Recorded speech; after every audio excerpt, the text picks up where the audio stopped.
Hello students, कैसे हो आप सभी। आज मैं आपके यूट्यूब चैनल इजी बायोटीच पर लेके आई हूँ United India insurance company limited की तरफ से recruitment.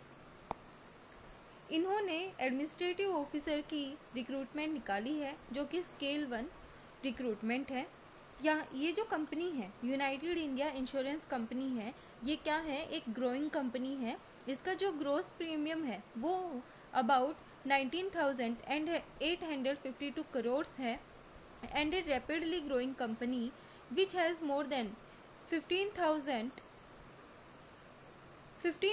offices including service hubs throughout the country as on 31 मार्च 2024। ये क्या है, ग्रोइंग कंपनी है और इसके 1500 से ज़्यादा क्या है ऑफिसेज प्रेजेंट है थ्रू आउट द कंपनी। अब जो वैकेंसीज हैं वो स्पेशलिस्ट डिसिप्लिन वाइज वैकेंसीज किस किस के अंदर आई हैं। रिस्क मैनेजमेंट की यहाँ पे 10 वैकेंसी हैं, फाइनेंस एंड इन्वेस्टमेंट की 20 वैकेंसीज हैं, ऑटोमोबाइल इंजीनियर्स की 20 वैकेंसी है, केमिकल इंजीनियर और मैक्ट्रॉनिक्स इंजीनियर की 10 वैकेंसी है, डाटा एनालिटिक्स की 20 वैकेंसी हैं और लीगल 20 वैकेंसी हैं। टोटल हमारी जो वैकेंसी है स्पेशलिस्ट के लिए वो है 100 वैकेंसी और जो जनरलिस्ट हैं उनके लिए है 100 वैकेंसी। मतलब टोटल जो हमारी वैकेंसी आई हैं वो कितनी है, 200 वैकेंसीज़ हैं। अब हम देखते हैं जो एडमिनिस्ट्रेटिव ऑफिसर स्पेशलिस्ट हैं उनके लिए कौन सी कैटेगरी में कितनी वैकेंसीज़ हैं। तो जो एससी कैटेगरी है वहाँ पे हमारी 15 है, एसटी में 7 है, ओबीसी में 27 है, ईडब्ल्यूएस में 10 है, यूआर में 41 है। पीडब्ल्यूडी जो पीडब्ल्यूवीडी है मतलब पर्सन विद बेंचमार्क डिसेबिलिटीज़, उनकी 2 वैकेंसीज़ यहाँ पे हैं। अब जो एससी कैटेगरी हैं जनरलिस्ट में उनके लिए 15 वैकेंसी है, एसटी के लिए 8 हैं, ओबीसी की 27 है, ईडब्ल्यूएस की 10 वैकेंसीज़ हैं और यूआर की 40 वैकेंसीज़ हैं। ये हमारी थी स्पेशलिस्ट और जनरलिस्ट की वैकेंसीज़। अब यहाँ पे एलिजिबिलिटी कंडीशंस क्या हैं। जो नेशनलिटी है वो कहाँ से होनी चाहिए, इंडिया, नेपाल और भूटान, ये क्या कर सकते हैं, यहाँ पे अप्लाई कर सकते हैं। A person of Indian origin who has migrated from Pakistan, Burma, Sri Lanka, East African countries of Kenya, Uganda, the United Republic of Tanzania, Zambia, Malawi, Jara, Ethiopia and Vietnam with the intention of permanently settling in India। यहाँ पे कौन apply कर सकते हैं, वो apply कर सकते हैं जो कि इंडिया से हैं, नेपाल से हैं और भूटान से हैं। अब हम देखते हैं एजुकेशनल क्वालिफिकेशन। रिस्क मैनेजमेंट के लिए जो हमारी क्वालिफिकेशन है वो क्या है, बीई बीटेक होनी चाहिए 60% मार्क्स के साथ और एससी एसटी के लिए 55% मार्क्स के साथ बीई बीटेक होनी चाहिए और रिस्क मैनेजमेंट में पोस्ट ग्रेजुएशन होनी चाहिए। नेक्स्ट है आईसी के अंदर एमए एमटेक होनी चाहिए एनी डिसिप्लिन के अंदर और पोस्ट ग्रेजुएशन होनी चाहिए किसमें, रिस्क मैनेजमेंट में। फाइनेंस एंड इन्वेस्टमेंट में जो चार्टर्ड अकाउंटेंट है मतलब सीए होनी चाहिए, कॉस्ट अकाउंटेंट का कोर्स होना चाहिए, वो यहाँ पे अप्लाई कर सकते हैं। बीकॉम होनी चाहिए 60% मार्क्स के साथ और एससी एसटी कैटेगरी के लिए 55% के मार्क्स के साथ बीकॉम होनी चाहिए या फिर एमकॉम होनी चाहिए किसी रिकॉग्नाइज्ड यूनिवर्सिटी से। थर्ड है ऑटोमोबाइल इंजीनियर, उनके लिए बीई बीटेक होनी चाहिए ऑटोमोबाइल इंजीनियरिंग में 60% मार्क्स के साथ और एससी एसटी के लिए 55% मार्क्स के साथ या फिर एमई एमटेक होनी चाहिए ऑटोमोबाइल इंजीनियरिंग में। नेक्स्ट है केमिकल इंजीनियर्स, मैक्ट्रॉनिक्स इंजीनियर, यहाँ पे बीई बीटेक होनी चाहिए मैक्ट्रॉनिक्स और केमिकल इंजीनियरिंग में 60% मार्क्स के साथ और 55% के लिए एससी एसटी के साथ। मतलब जो एससी एसटी है वो 55% अगर उनके मार्क्स हैं तो वो क्या कर सकते हैं, यहाँ पे अप्लाई कर सकते हैं। एमटेक एमई होनी चाहिए मैक्ट्रॉनिक्स और केमिकल इंजीनियरिंग में किसी भी रिकॉग्नाइज्ड यूनिवर्सिटी से, वो क्या कर सकते हैं, यहाँ पे अप्लाई कर सकते हैं। Data analytics specialist, BE BTech in computer science, computer application, IT, graduate in statistics, data science, actual science with 60% marks. जिनने भी computer application, graduate in statistics, IT के अंदर क्या कर रखी है, बीई बीटेक कर रखी है, वो यहाँ पे अप्लाई कर सकते हैं किसी भी रिकॉग्नाइज्ड यूनिवर्सिटी से।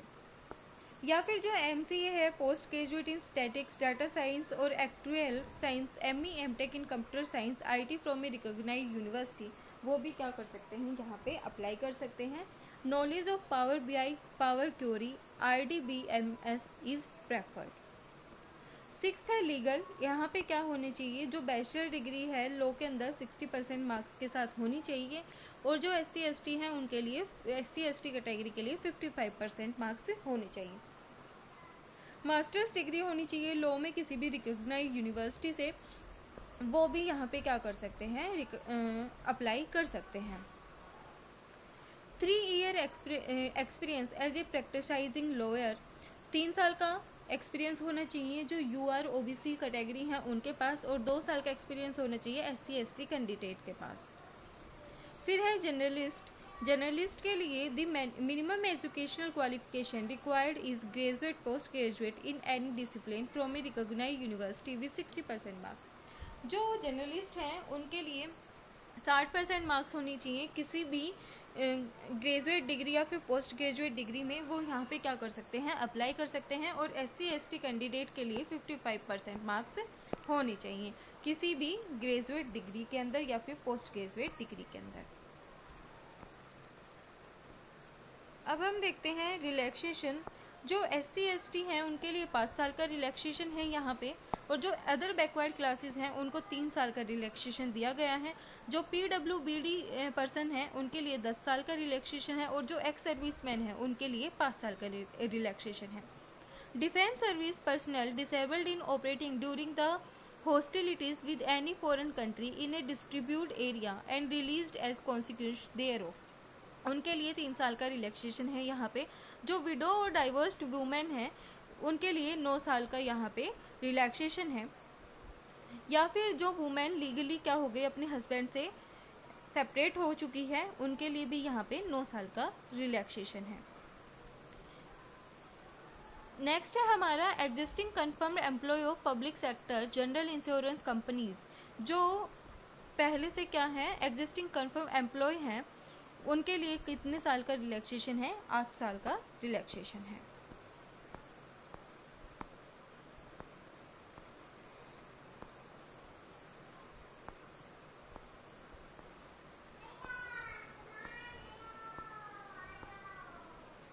ये मैं टेलीग्राम चैनल में डाल दूंगी, बाकी की जो चीज़ें हैं, जो नोटिफिकेशन है वो आप रीड कर लेना। मैं सिर्फ आपको जो ज़रूरी है वही बता रही हूँ। अब जो एप्लीकेशन फ़ीस है, जो SC ST PWD है उनको छोड़ के अदर देन जो अप्लीकेंट्स हैं उनके लिए 1000 रुपये फ़ीस है प्लस GST एज एप्लीकेबल। और जो SC ST पर्सन या फिर जो PWBD कैंडिडेट हैं और जो परमानेंट एम्प्लॉयज़ हैं कंपनीज़ के, उनके लिए यहाँ पे 250 रुपये फ़ीस है। अब इम्पोर्टेंट डेट्स क्या हैं, जो ऑनलाइन रजिस्ट्रेशन शुरू हुए हैं वो 15 अक्टूबर से हुए हैं, और जो लास्ट डेट है वो है 5 नवंबर। और जो फ़ीस अप्लाई करने की, जो फ़ीस पेमेंट की जो लास्ट डेट है वो भी है 5 नवंबर। और जो downloading of call letter for online test के लिए जो हम डाउनलोड करेंगे call letter 10 days prior to the actual date of online test, that is tentative. Date of online written examination will be held on 14th December 2024। जो date है online return examination की वो अभी कितनी बताई गई है, 14 दिसंबर बताई गई है, लेकिन ये क्या है, टेंटेटिव है। एग्ज़ाम डेट में be on week days holidays. जो एग्ज़ाम डेज हैं वो वीक डेज में भी हो सकता है या फिर हॉलीडे पे भी हो सकता है। अब हम देखते हैं एप्लीकेशन प्रोसीजर। एप्लीकेशन प्रोसीजर के लिए हमें क्या करना होगा, जो एप्लीकेशन रजिस्ट्रेशन है, एप्लीकेशन फॉर्म देखना होगा, फ़ीस को हमें पेमेंट करनी है, फिर हमें क्या करना है, जितने भी हमारे डॉक्यूमेंट्स हैं वो सभी वहाँ पे अच्छे से लगाने हैं। Selection procedure. The selection for all discipline will be made on the basis of overall performance in online examination and interview. जो सिलेक्शन होगा वो ऑनलाइन एग्जामिनेशन और इंटरव्यू के बेसिस पे होगा। अब जो स्पेशलिस्ट हैं उनके लिए सिलेबस क्या है, वो है जो रीजनिंग है, ऑब्जेक्टिव टाइप का पेपर होगा। जो रीजनिंग है वो 25 क्वेश्चंस आएंगे रीजनिंग के, मैक्सिमम मार्क्स 25 होंगे, और उसके लिए रीजनिंग के लिए जो टाइमिंग है वो है 20 मिनट्स। मीडियम इंग्लिश और हिंदी दोनों में रहेगी। जो इंग्लिश लैंग्वेज है वो उसके 40 क्वेश्चंस आएंगे। मैक्सिमम मार्क्स कितने हैं? 40 हैं। इसके लिए जो टाइम ड्यूरेशन है वो है 30 मिनट्स। क्वांटिटेटिव एप्टीट्यूड के लिए 25 क्वेश्चन आएंगे। मैक्सिमम मार्क्स 25 रहेंगे और जो मोड है वो क्या है? इंग्लिश और हिंदी दोनों है।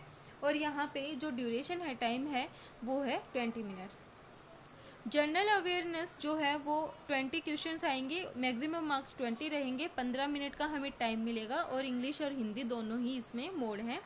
कंप्यूटर नॉलेज 30 क्वेश्चंस आएंगे। 20 मार्क्स के होंगे। 20 मिनट का हमें टाइम मिलेगा। An additional test to assess technical professional knowledge in relevant discipline. यहाँ से हमें जो हमारे जो प्रोफेशनल नॉलेज है वहाँ से हमें 60 क्वेश्चन मिलेंगे जो कि हैं 120 मार्क्स के। और हमारी ड्यूरेशन कितनी मिलेगी? हमें 45 मिनट्स मिलेगी। टोटल नंबर ऑफ क्वेश्चन हमारे होंगे 200 और जो मैक्सिमम मार्क्स हैं वो है 250। और हमें कितना टाइम मिलेगा? 2.5 घंटे का हमें टाइम मिलेगा। अब जो जर्नलिस्ट हैं उसके लिए हमारा सिलेबस है, जो रीजनिंग है वो आएगी 50 मार्क्स की और हमारे नंबर ऑफ क्वेश्चन होंगे 50 और हमारी टाइम ड्यूरेशन हमें मिलेगी 40 मिनट्स। इंग्लिश लैंग्वेज 50 क्वेश्चन आएंगे जो कि 60 मार्क्स के होंगे और 40 मिनट इसके लिए हमें मिलेंगे। क्वांटिटेटिव एप्टीट्यूड 40 क्वेश्चंस आएंगे, 50 हम मार्क्स के होंगे और 30 मिनट्स इसके लिए हमें मिलेंगे। जनरल अवेयरनेस के 40 क्वेश्चंस आएंगे। मैक्सिमम मार्क्स 50 होंगे और इसके लिए हमें 25 मिनट्स मिलेंगे। कंप्यूटर नॉलेज में 20 क्वेश्चन होंगे और जो मैक्सिमम मार्क्स हैं वो कितने होंगे? 40 होंगे और इसके लिए हमें 15 मिनट मिलेंगे। टोटल नंबर ऑफ क्वेश्चन 200 है और जो मैक्सिमम मार्क्स हैं वो 250 है और जो टाइम मिलेगा वो हमारा सेम 2.5 घंटे हमें टाइम मिलेगा। इसके बाद हमारा होगा डिस्क्रिप्टिव टेस्ट। जो डिस्क्रिप्टिव टेस्ट है उसकी 30 मिनट। जो डिस्क्रिप्टिव टेस्ट है वो जर्नलिस्ट और स्पेशलिस्ट दोनों के लिए होगा। हमें जो टाइम मिलेगा वो 30 मिनट्स मिलेगी। With 30 marks will be a test of English language. Letter writing 10 marks and essay 20 marks. यहाँ पे क्या होगा? जो हमें लेटर राइट करना है वो 10 मार्क्स का होगा और एशे जो हमें लिखना है वो 20 मार्क्स का होगा। Descriptive test will be in English and will be conducted through online mode. जो डिस्क्रिप्टिव पेपर होगा वो हमारा कैसे होगा? इंग्लिश मोड में ही होगा और ऑनलाइन कंडक्ट कराया जाएगा। Each candidate will be required to obtain a minimum score for each section of objective test separately for shortlisting the descriptive test evaluation। यहाँ पे जो कैंडिडेट हैं उनको मतलब जो डिस्क्रिप्टिव टेस्ट है, जैसे कि हमारा यहाँ पे लेटर राइटिंग 10 नंबर का है तो इसमें भी क्वालिफाई करना है और जो ऐसे राइटिंग है उसमें भी क्वालिफाई करना है। A candidate shall be required to qualify in the descriptive test, but the marks in the descriptive test will not be counted towards shortlisting for interview or final selection।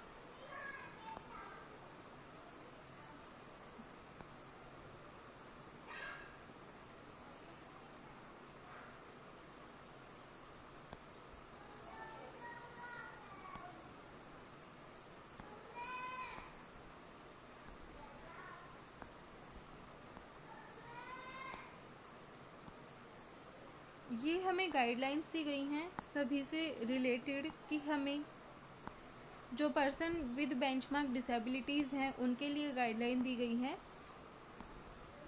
तो ये मैं notification Telegram channel में डाल दूँगी, आप वहाँ से read कर सकते हो।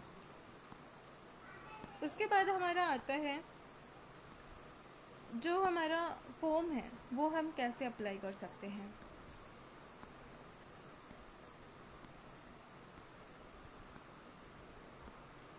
अब हम देखते हैं एप्लीकेशन प्रोसीजर।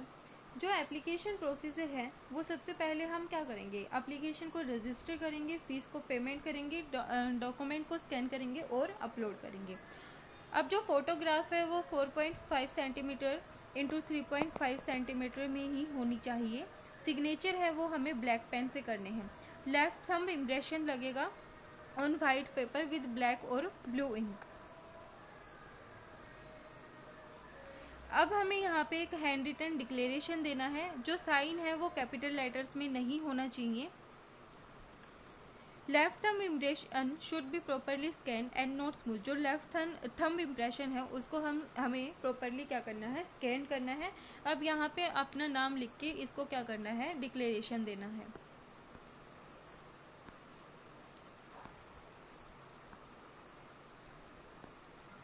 यहाँ पे बताया गया है कि हमें फ़ीस कैसे कटवानी है और क्या करना है, तो ये आप रीड कर सकते हो।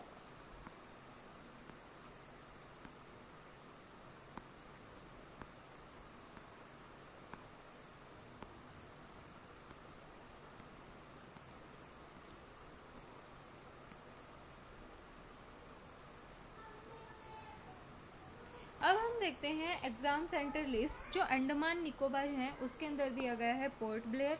आंध्र प्रदेश के अंदर है चिराला, श्रीकाकुलम, गंटूर, कडापा, करनौल, नीलोर, राजमुंद्री, विजयवाड़ा, विशाखापट्टनम, तिरुपति, काकिंडा, चित्तौर, इलूरा, विजयनगरम।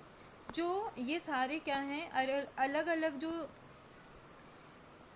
स्टेट्स हैं उनके अंदर क्या दिए गए हैं, एग्ज़ाम सेंटर्स दिए गए हैं। तो ये आप यहाँ से देख सकते हो। हरियाणा के अंदर दिए गए हैं हिसार, फरीदाबाद, गुड़गांव, करनाल, कुरुक्षेत्र, रोहतक, सोनीपत, अंबाला, बहादुरगढ़, पलवल और पानीपत।